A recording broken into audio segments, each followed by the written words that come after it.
Hi,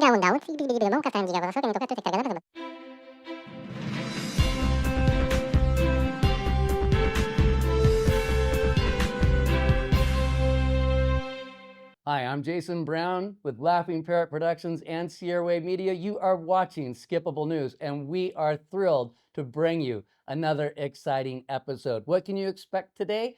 Well, we went up to Mammoth Lakes and we filmed an interview with the Mammoth Huskies, fresh off their CIF championship win. That's right. Then we have a chat with Samantha Kline from the American Red Cross. We also have Johnathan Hogan in. He tells us about an event that's happening with HHS down the street at Bishop Twin Theater that's absolutely free. I mean, like everything. So you definitely don't want to miss that. And then we have Steve Mace from the Eastern Sierra Avalanche Center talking about conditions in the backcountry. And don't forget, at the end of every episode, we tell you what's new and what's happening at Bishop Twin Theater this weekend. Well, here are some stories that you might be interested in that happened over this last week and are posted up on our website at sierrawave.net. Missoula Children's Theater Pinocchio audition dates are up there. That's coming soon. Senator Alvarado Gill persists in her efforts to drive $40 million of emergency preparedness for state fairgrounds. Southern and Northern Inyo Airport Advisory Quarterly Meetings. CNISSF South 2 Division qualifiers. That's for the ski up on Mammoth Mountain for our ski snowboard teams. And then Lone Pine volunteers respond to the Palisades fire. We get an update from the PIO down there. Then in sad news, we have Johnathan, John David Palmer, and Dory Lucy Harry Duncock's obituaries. I'm head coach Jesse Warden, and here for an interview with Sierra Wave and Laughing Parrot to talk about our first CIF championship in 50 years with our school. I've been coaching here for 6 years. I started off as an assistant coach with Coach Martin Isidro as the head coach at the time, and then I've been head coach the past couple years. We've worked really hard and tirelessly over the past couple years to win our school's first 8-man championship. Here with a few of my captains, a few seniors and a couple juniors, some key guys that were a part of all the success that we've had just over the years. And we'll just go down the line. If you guys want to introduce your name, year, and position. I'm Tanner Knott. I play QB and DNs. I was a senior this year. I'm Kai Parks. I'm senior this year. Played defensive end alongside him. And on offense, I played at the right guard. Eric Martinez. I'm a senior as well. I played running back, cornerback, and kicker. I'm Eli Erickson. I played on offense, running back, corner, and long snapper. DJ Gray. I'm a junior. I play wide receiver, linebacker, and kick returner. Thomas Lackey. I'm a senior, and I play tight end and linebacker. Not sure where to go off there. We had a lot of success this year, and just over the past couple years, I always think back of where you start, where you end up. Some of these guys as freshmen that just barely started to work out, barely getting playing time, and now you guys are CIF champions. Sometimes the incoming freshmen see how big some of these guys are now and not always understanding it's not about where you start, it is where you finish. I mean, even let alone myself, or you have other alumni. If you asked me if I was going to be the head coach of this program and win a championship, I probably would have laughed at you. It wasn't something that I had thought of doing, but grateful for the opportunity. And we started off, one of my other assistant coaches, Charlie Gray, who is DJ's older brother.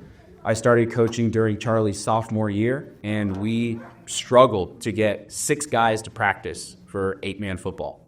And then COVID happened, and that year in particular, we got our butts kicked pretty hard.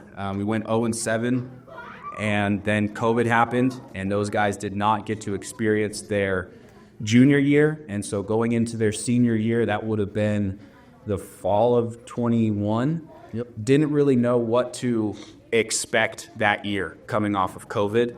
But a couple of these guys, these seniors, were freshmen that year. And a lot of these guys really just stepped up to fill in the roles of some missing pieces that we had and have grown exponentially every single year. And that year we went undefeated.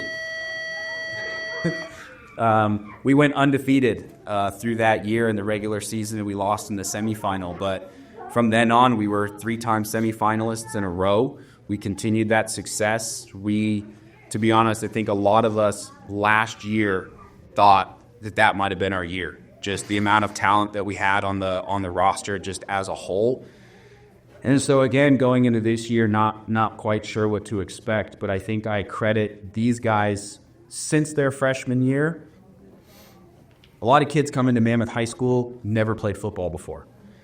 So the seniors that they had around when they were freshmen have played football since they were 8, 9, 10 years old. So they've been playing against guys that are just bigger and stronger and faster. So they've been day in and day out at practice, competition against competition. And I think all that hard work has added up to this moment. If you guys would agree or have anything else to add. I would say the biggest impactful and meaningful experience and of the victory was the 4 years of making it to the semifinal every year, and that as our coach said, ending a season with a loss is always a shame. It sucks. But this year, we ended our season with a win. We'd never done that in the entire 50 years of Mammoth football. Never done that ever before. And those seniors who were seniors when I was a freshman, they were like gods, and I thought we would win. I thought they'd carry us to the victory. But they didn't, semifinal loss, semifinal loss, semifinal loss. And then this year we made it to semifinals, and we had a strong group of good men here, and we went past semifinals. Even that was something we had never achieved before. Even making it only one time before in Mammoth history have we actually made it to the championship. And then winning that was just such a feeling of achievement and accomplishment that it really was just the greatest thing I've ever felt. I go for it. Yeah, well, yeah. So Charlie Gray, one of the assistant coaches, put it this way, that no team from Mammoth High School has ended their season with a smile on their face.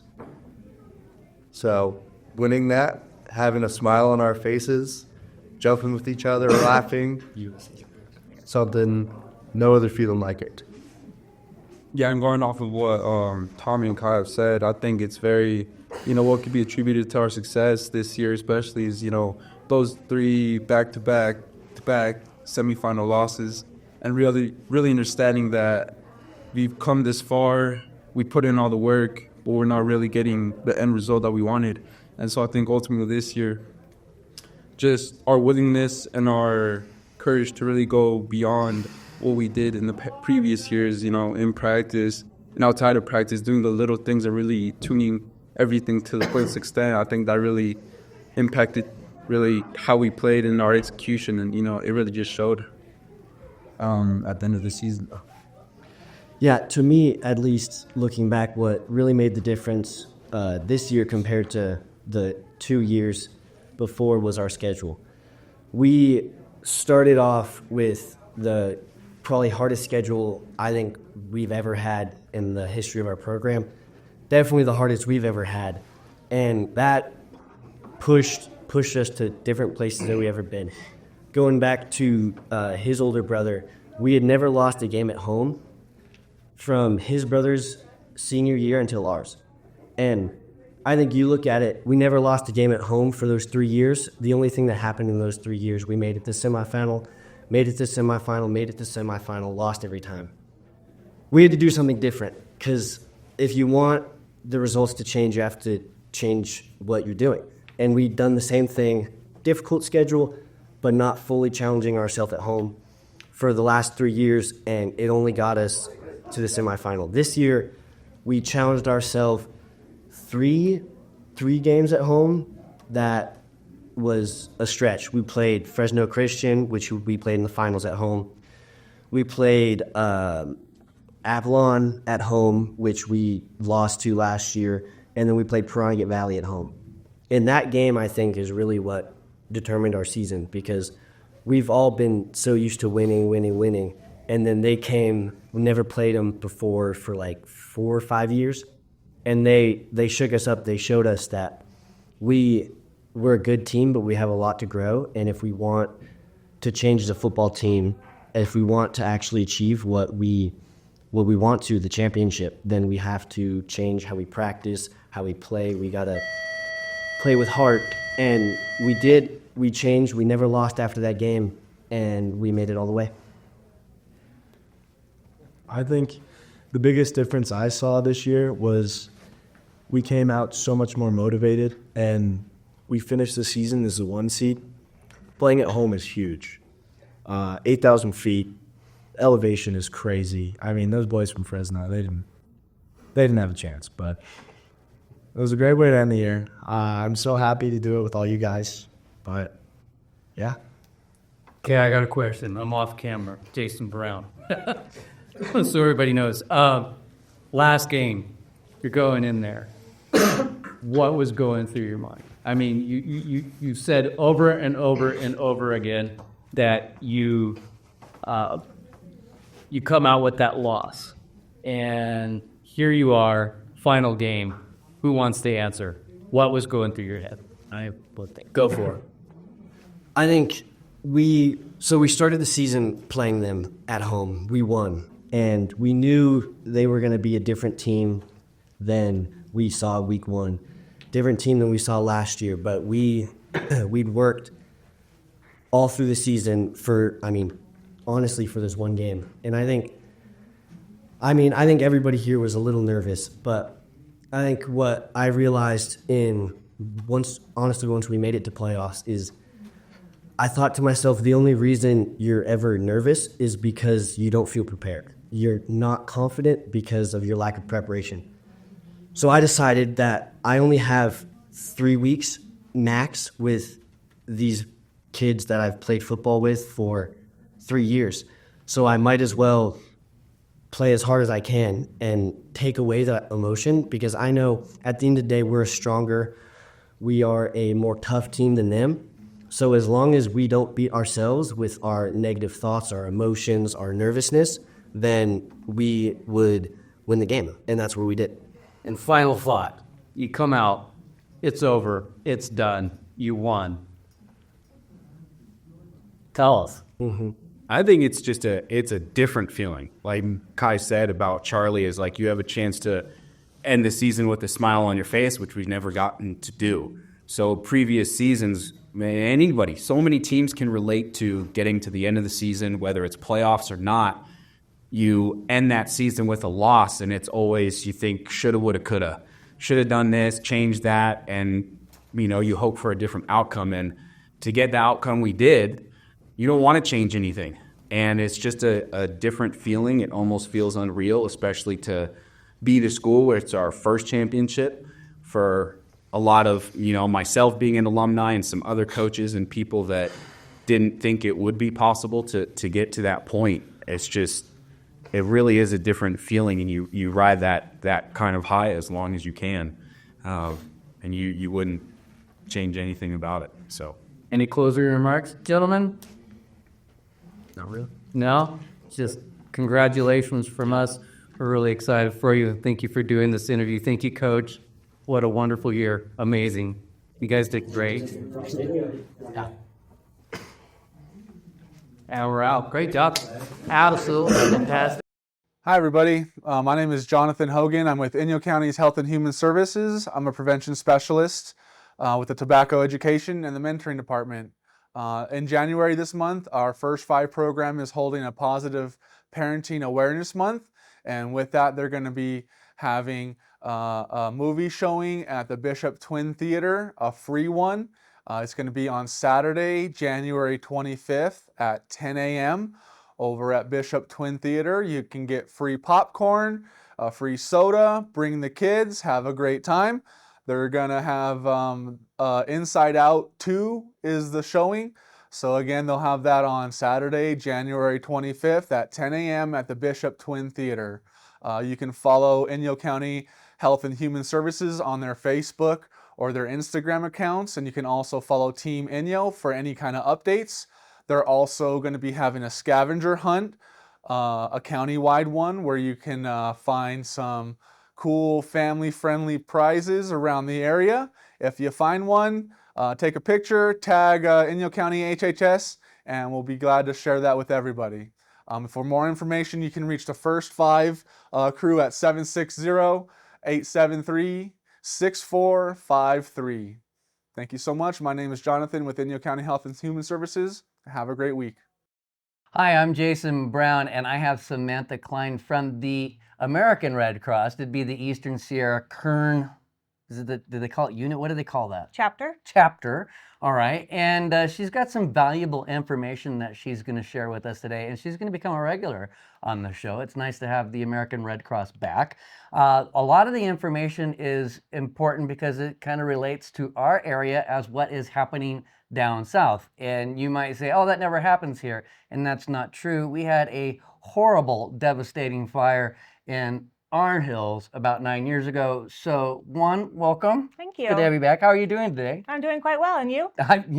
I'm peachy. I'm happy because you guys are back, and it's very important to have the American Red Cross on our show, sharing with the public on a regular basis what they need to know in order to help them get through a disaster. Absolutely. Because it's not when, it's not if, it's when. Right. There you go. Because they happen. Anyway, I'm going to turn it over to you. Looks like you got a nice bullet point list there. And have at it. Thank you. I just wanted to say the Red Cross responds to a disaster about every 8 minutes. That's around 65,000 per year. Wow. Yeah, it's quite a bit. The most frequent disasters we respond to are home fires, especially here locally in the Eastern Sierra. Each day a fire happens, you have about 2 minutes to get out of the house before it's too late. Yeah. Very serious. There are 2 steps that you can take that will drastically improve your chances during a house fire. What are those? Number 1, check your smoke alarms. Monthly, make sure they work. You have them around your house. And 2, have a plan. Practice that plan. Make sure your family knows the plan, especially the little ones. Teach them what a smoke alarm sounds like. Yeah. This might be way before your time, and I'm not sure why they actually stopped them, but there used to be infomercials on television. And I'm sure Jimmy, our camera operator back there, would remember them. But they always talked about like having a rope ladder or, and all these different things to be prepared for a fire in your home. And I don't see those on TV anymore. But you remember them, Jimmy? Yeah, he's saying yes back behind the camera. But anyway, they used to, back in the 60s, 70s, have infomercials on television about what to do in a fire in your home and how to have a plan. Anyway, I didn't mean to interrupt, but when you said have a plan, it reminded me of my childhood. We all had a plan. Yeah, have a plan, practice the plan over and over. Having a working smoke alarm will make your chances of perishing in a fire down by half. And have one in every room, right? Every room, test them monthly, inside the room, outside the room. As many as you want around your house. I mean, why not? More is better. Yeah, right? just kind of keep it a little bit away from the stove. That's probably true. Preparedness starts at home. Make sure you have a dispensable space, around your house. Yeah.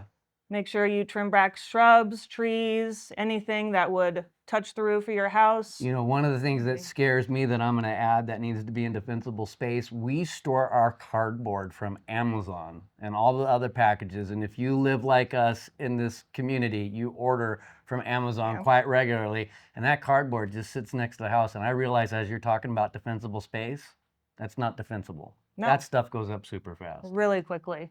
You can always plant things that are more fire resistant, rock gardens, herbs, things like that, and keep them away from the main parts of your house. The American Red Cross, we prevent and alleviate human suffering through the power of volunteers and the generosity of donors. We are 90% volunteers. That's about over 250,000 around the United States are volunteers with the Red Cross. We're really proud of the work we do. And it just is important to have people in the community who want to give back, who want to help out in all, different kinds of disasters. And every disaster is different. How people cope and deal with a disaster is always very different. I think we need to give each other grace during those times and just, be a ear if somebody needs it, and just be the change you want to see, You know, don't in your need to have an community. answer. You just Yeah. need to listen. Or offer a hug, Exactly. hold space. Yes. Definitely. As I'm sure you guys know, we are mandated to do sheltering. We feed, we offer comfort, spiritual care, mental health. We have quite a few shelters open right now in Los Angeles, just trying to assist with everything that's going on down there.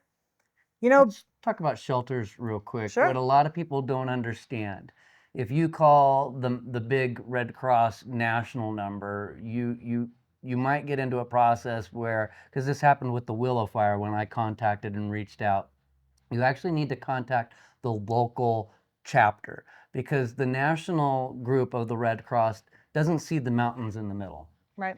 And when we had the Willow Fire down there, they're like, "Oh, send them over to this. We have this shelter." And I'm like, "You don't understand. That's 5 hours down and around the Right. mountains to get there, if not 6." So I just want you to know, if you call the American Red Cross on the national number, you might need to explain to them about your geography, where you live. Don't be upset. Be patient with them. They don't know. They don't understand, and they will get you in touch with the Kern Eastern Sierra Region Chapter, but you can also look up the Eastern Sierra Kern Chapter, and these are numbers that should be probably somewhere close by in like a grab bag or something that you have available. Definitely, yeah. Because you never know when a fire is going to strike. It's not something you plan, unless you're an arsonist. Anyway, sorry, last one. Yeah, disasters big and small. The volunteers provide comfort, just trying to get through some of the worst days in people's lives. And just to be prepared, make sure you're signed up for Ready Inyo, Ready Mono, Red Cross emergency apps. Stay informed. And Yeah. if we'd love to have more members of the community want to volunteer. We are 11 strong with Inyo and Mono, but we definitely would love anybody to come who wants to be of service to the community. Do they just go to the website, or how do they get in contact with you for volunteering? You can email me at samantha.kline@redcross.org. You can visit. I'm putting it in there. Okay. Yeah. You can go to redcross.org/volunteer. Okay. Redcross.org has all the information you could possibly think of. Yeah, anything like that. And if you do reach out to the Red Cross right now, please know there's probably going to be a backlog on a few things. They are a little busy right now in Southern California. Just a bit. Just a bit, yeah. I asked you a question off camera. I'm like, "Hey, I haven't confirmed," and you're like, "Hey, they're a little busy." I'm like, "Oh yeah." Duh. Fingers crossed it'll Yeah. Yeah. lighten up soon. Absolutely. Well, you guys do an amazing job. Thank you. Thank you for coming back in. It's nice to have you guys back, and I think you did a phenomenal job. Thank you. And appreciate working with you. And it was nice meeting you at the Willow Fire and being able to join forces and bring those people some relief. Definitely. Yeah. It takes a community for It sure. sure does. Hey, thank you for watching and staying tuned during this segment. We really appreciate that you didn't skip it. It is skippable news. This is Steve Mace with the Eastern Sierra Avalanche Center. It's been a bit of a slow start for us here on the east side for the 2024-25 season. It started off with a bang over Thanksgiving week. We got our first major storm of the winter. And year to date, we've seen about 110 inches of snow in the Eastern Sierra. More commonly, we've seen high pressure systems with beautiful sunny California weather and a variety of wind events that have left conditions fairly variable across the range. We have relatively shallow coverage, especially in the southern part of our forecast area. But that being said, we've still had some mighty fine ski days up in the mountains, especially in the central or northern part of the forecast area. Looking forward, we have high pressure on the plate coming up here. So expect some more sunny, beautiful days, and keep those fingers crossed, and hopefully we'll see some more snow here soon in 2025. In the meantime, it's a great time to brush up on our companion rescue skills, and I am excited to announce that the Beacon Basin is open for the season up at Mammoth Mountain. You can find that just uphill and to the east of Main Lodge, up at the base of Mammoth Mountain. This is a free resource. It's open to the public. You do not need a lift ticket to use it, as long as you're there during operational hours. But there are 4 beacon boards buried, and you can use the device there to turn them on randomly and practice your skills. So practice hard and have fun out there.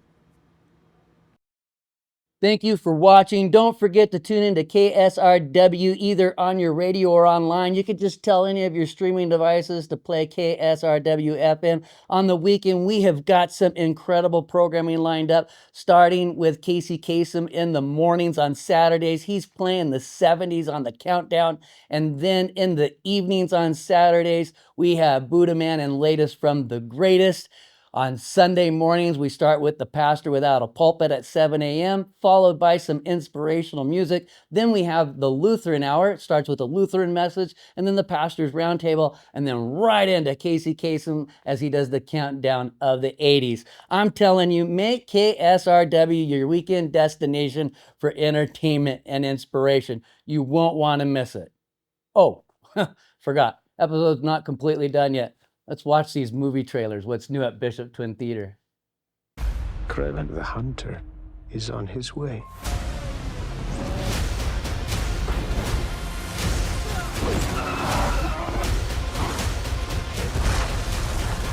Come for you. I like your style. Kraven the Hunter, rated R, now playing in theaters. How does it feel? Audiences are cheering for a complete unknown with a 96% audience score. It's exhilarating. The chemistry is electric. Want me to show you the rest? It's pure cinematic magic. Boy, that's a lot to live up to. A complete unknown, rated R.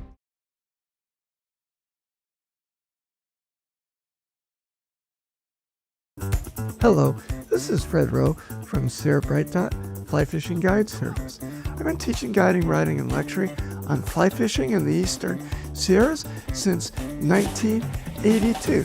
Let's get to this week's fly fishing report for January 17th through the 23rd. Well, let's talk about the Upper Owens River. Man, it's been cold and windy up there, but the roads are kind of drying out. Still watch out for the mud when you're driving out there. Fish, well, we're getting them. Working a little bit hard up there. You've got to really cover a lot of water if you want to get those big trophy trout. And what am I doing? Well, I know a lot of guys like fishing worms, eggs, and mop flies up there, but I do really well fishing kind of bigger nymphs. Size 12 Euro nymphs, I like using my green gold wire Prince nymph, and then the fly I developed, the Stoner nymph in a size 12. And we also use variations of Gold Root Terracers in a size 12. And that I always throw something smaller on for the resident fish. So I'm using the size 18 Olive Coldigon or a size 16 Hot Spot Pheasant Tail. Okay, let's head over to Hot Creek. Hot Creek, you can drive in, you can access the canyon fairly easily. Just be careful, there's a few icy patches here and there in there. What's going on in there? Well, in the canyon, that's where I like fishing. I like to fish with a dry and a dropper this time of the year. The water's real low, an indicator splats, spooks the fish. The fish, they're in there, they're feeding here and there, but you just got to get the flies to them. So cover lots and lots of water, make lots and lots and lots and lots and lots of casts, and that's how you're going to catch fish in there, nymphing. And what am I using? Well, I'm using primarily midge patterns. Tiger midges, zebra midges, and blood midges. A few variations of those. Particularly, I switch to a pupa pattern sometimes. And then I also throw Baetis imitations. So I'm using the size 18 Olive Coldigon and the size 18 Beta Flashback Pheasant Tail nymph. Well, let's head down the hill to the Lower Owens River. Flows are down, way down. They're doing some repair work, so it's down to 70 CFS. That makes it tough fishing in the sense that it's really easy to spook fish. Water temps are down in the 42s, so that means they really don't have to feed. When the water warms up, the feeding goes up exponentially, which means right now, if you put the fly right on their nose, it's not a guarantee they're